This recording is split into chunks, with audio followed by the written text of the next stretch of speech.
नमस्कार, आपने देखना शुरू कर दिया है लाइव सिटीज का विशेष कार्यक्रम सुबह की चाय, जहां हम आपको बिहार के राजनीति से लेकर बिहार के हर एक मामले से रूबरू कराते हैं। साथ ही साथ यह भी बताते हैं कि कहां क्या चल रहा है, वह भी बिल्कुल बिना लाग लपेट के। देखिए, बांकीपुर विधानसभा में उपचुनाव, यूं तो महज एक विधानसभा में उपचुनाव था, लेकिन इस बात की जो राजनीतिक धमक है पूरे बिहार में दिख रही है।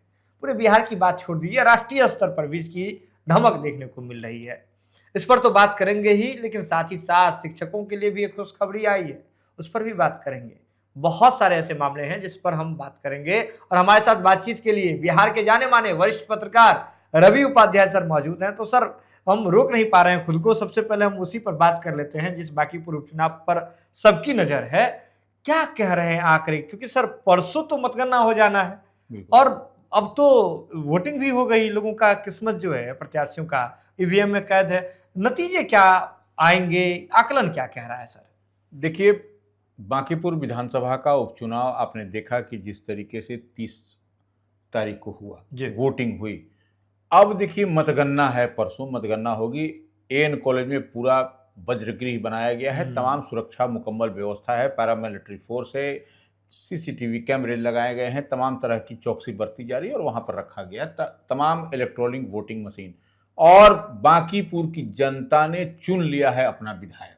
चुन लिया है ईवीएम में। देखिए, चुनने का मतलब ये है कि अपना मत डाल दिया है। इलेक्ट्रॉनिक वोटिंग मशीन ईवीएम में बंद है, तो ऐसे में अब तो मतगणना ही सिर्फ रह गई है जो परसों होगी। परसों आपको पहले जो बैलेट माने जो पोस्टल बैलेट है वो गिना जाएगा, उसके बाद से सब कुछ आपको होता हुआ दिखाई पड़ेगा। तो ये आपको दिन चढ़ने के साथ माने आपको 9 बजे तक सब कुछ क्लियरिटी से धीरे धीरे पता चलने लगेगा। परसों माने 3 अगस्त को। लेकिन अब जो हम बताने जा रहे हैं, जो एग्जिट पोल है, जो एग्जिट पोल हमने पहले भी बताया था किस तरीके से कल की सुबह की चाय में, तो आज हम यह बताने जा रहे हैं कि एग्जिट पोल जो कई सारे आए हैं, कम से कम 4 तो है, और लाइव सिटीज ने अलग से भी अपना ओपिनियन दिया, अपनी बात कही। जो तमाम फील्ड में जो रिपोर्टर्स गए, उन लोगों ने जो अद्यतन जानकारी ली, जो उन्होंने ग्राउंड जीरो पर देखा, उसका भी हम लोगों ने बताया। तो अब देखिए, जो 4 जो मेरे पास आंकड़ा है, जो एग्जिट पोल कह रहा है, क्या कह रहा है, यह हम बताने जा रहे हैं। तो यह और एक बात और समझने वाली बात है, इस बार के बांकीपुर विधानसभा के उपचुनाव में जो हम लोग सब लोग पूरे देश की नजर लगी हुई है, हॉट सीट कहा जा रहा है, सबकी नजर है। तो यह स्वाभाविक तौर पर नितिन नवीन भारतीय जनता पार्टी के राष्ट्रीय अध्यक्ष हैं, उनके इस्तीफे के कारण इस सीट पर उपचुनाव हो रहा है। तो ऐसे में सबकी नजर स्वाभाविक तौर पर पूरे देश की नजर है बांकीपुर पर। तो एक बात और समझने की बात है, 2 प्रत्याशी ऐसे हैं बांकीपुर विधानसभा के उपचुनाव में जो अपनी राजनीतिक किस्मत की तलाश में लगे हैं। वह एक है भारतीय जनता पार्टी से नीरज कुमार सिन्हा, पहली बार चुनावी दंगल में उतरे हैं। ठीक उसी तरह से जनसुराज के सूत्रधार प्रशांत किशोर भी पहली बार चुनावी दंगल में अपनी राजनीतिक भविष्य की तलाश में उतरे हैं। इस बार दंगल में उन्होंने ताल ठोक दिया है। ये 2 प्रत्याशी आपको पहली बार हैं। एक रेखा गुप्ता जो राष्ट्रीय जनता दल की हैं, वह दूसरी बार, इससे पहले भी वह बीते विधानसभा चुनाव में लड़ी थी, जो शिकस्त खाई थी, नितिन नवीन से हार का सामना करना पड़ा था। तो अब देखिए, जो हम बता रहे हैं एग्जिट पोल के जो बता रहा है, देखिए ऐसे तो 3 तारीख को होगा जो मतगणना होगी, लेकिन एग्जिट पोल जो बताता है उसको हम लोगों को लाइव सीरीज के व्यूअर्स को बताना जरूरी होता है कि क्या कुछ आ रहे हैं एग्जिट पोल में। तो अब देखिए, रुद्र रिसर्च का जो एग्जिट पोल आया है, उसमें जनसुराज के प्रशांत किशोर को 50% की बात कही गई। वो आंकड़ा वहां जा रहा है। भारतीय जनता पार्टी के नीरज कुमार सिन्हा को 36% और आरजेडी की रेखा कुमारी को 10%। तो देखिए आंकड़ा कितना है, प्रशांत किशोर को 50, नीरज कुमार भारतीय जनता पार्टी को 36 और रेखा कुमारी को 10। ये हो गया। अब आइए, डीवी रिसर्च का एग्जिट पोल है, वह क्या कहता है। प्रशांत किशोर जनसुराज के सूत्रधार को 43%, भारतीय जनता पार्टी के नीरज कुमार सिन्हा को 39%, आपको राष्ट्रीय जनता दल की रेखा कुमारी को 15% और अन्य को 3%। यह है डीवी रिसर्च का एग्जिट पोल। बिल्कुल। अब आइए, पोल पंडित का एग्जिट पोल क्या कहता है, यह हम तीसरा बता रहे हैं आपको। प्रशांत किशोर जनसुराज के सूत्रधार को 50 से 54% माने 50 से 54% जी लोगों ने इस बार मत अपना देने का इन लोगों ने रिसर्च में बताया है, जो एग्जिट पोल बता रहा है पोल पंडित का। भारतीय जनता पार्टी जो नीरज कुमार सिन्हा है, जो उनको दिया है 38 से 42%, माने 38 से 42% तक उनको यहां पर मत मिलने की बात अपने एग्जिट पोल में कही कह रहा है। अब देखिए राजद को 5%, ओनली 5%, अन्य को 3%, यह भी आप देख पा रहे हैं। अब देखिए आप चौथा और अंतिम जो एग्जिट पोल है वह रिंग साइड रिसर्च का है जी। यह क्या कह रहा है, प्रशांत किशोर पीके को 40 से 45, भारतीय जनता पार्टी को 38 से 43, राष्ट्रीय जनता दल को 08 माने 8 से लेकर के 13%, अन्य को 1 से 6। तो ऐसे में तो और देखिए एक बात और है जी, वोटिंग भी कम हुई है। हाँ, ये भी समझना पड़ेगा। तो आप जो बात कह रहे हैं जेन जी की बात हो रही है, तमाम तरह की बात हुई, जेन जी का टर्न अप ऐसा नहीं हुआ, तमाम जंतर मंतर पर धरना प्रदर्शन सब कुछ हुआ, लेकिन बांकीपुर विधानसभा के उपचुनाव में जेन जी का टर्न अप नहीं हुआ। और ये सबसे अगर यदि हम एक बात कहें तो बांकीपुर विधानसभा ऐसा जो क्षेत्र है जहां पर लिटरेसी रेट 100% के आसपास जो दिखाई पड़ता है, क्योंकि यह अर्बन एरिया है, बिल्कुल अर्बन एरिया है, तो शहरी क्षेत्र है और 100% यहाँ शहरी क्षेत्र आपको दिया है। तो ये यहाँ पर ये लिटरेसी भी बहुत है, लेकिन फिर भी यहाँ वोटिंग परसेंट कम है जी। तो ऐसे तो सर जो 4 आपने एग्जिट पोल बताया उसमें तो प्रशांत किशोर को फिलहाल लीड मिलता हुआ दिख रहा है, लेकिन सर दूसरी ओर चलते हैं। नहीं, लेकिन लीड मिलता हुआ प्रशांत किशोर को दिखाई पड़ रहा है, ये लोग का अपना एग्जिट पोल है, लेकिन आपको इतनी बात मान के चलिए कि भारतीय जनता पार्टी का बांकीपुर विधानसभा क्षेत्र रहा है। ऐसे में इसको भी इनकार नहीं किया जा सकता है कि जो आप देख रहे हैं जिस चश्मे से, ये आपका सैंपल साइज क्या है, सर्वे का सैंपल साइज क्या है, यह भी पता होना चाहिए। तो यह इस पर आप एक एग्जिट पोल का एक नमूना है। अब इस नमूने को आप देखिए, इसका बार बार हम कहते हैं सैंपल साइड, लेकिन ये सैंपल साइड में प्रशांत किशोर चारों में आपको आगे बढ़ते हुए दिखाई पड़ते हैं। डेमोक्रेसी है, डेमोक्रेसी में जनता ने अपना मत जो है दे दिया है और फाइनल वही होगा, विजेता वही होगा, सिर पर ताज उसी के सजेंगे जिसे जनता ने सबसे अधिक मत दिए होंगे। और 3 तारीख यानी परसों जो है इसी मतों की गिनती होनी है। सर आगे चलते हैं। जिस तरह से बिहार के मंत्रिमंडल में बिहार में उपेंद्र कुशवाहा की खूब चर्चा होती है, राजनीति के धुरंधर है, उनके पुत्र दीपक प्रकाश बिहार सरकार में मंत्री बने, एक नहीं 2 बार बन गए, किसी सदन से बिना आए हुए। सुप्रीम कोर्ट ने उन पर टिप्पणी की थी, लेकिन अब उनको राहत मिलते हुए दिखाई दे रही है। सर नहीं, देखिए दीपक प्रकाश निश्चित रूप से पढ़े लिखे और युवा हैं, इतनी बात हम लोग समझते हैं, और वह पढ़े लिखे युवा के नहीं, काम भी वह जानते हैं। देखिए पढ़ा लिखा होना और काम भी जाना, दोनों चीज उनके साथ में, दोनों को आप जोड़ के देखिए। और उपेंद्र कुशवाहा से आप जोड़ के मत देखिए। उपेंद्र कुशवाहा कोई न किसी का तो पुत्र माता पिता होता ही है,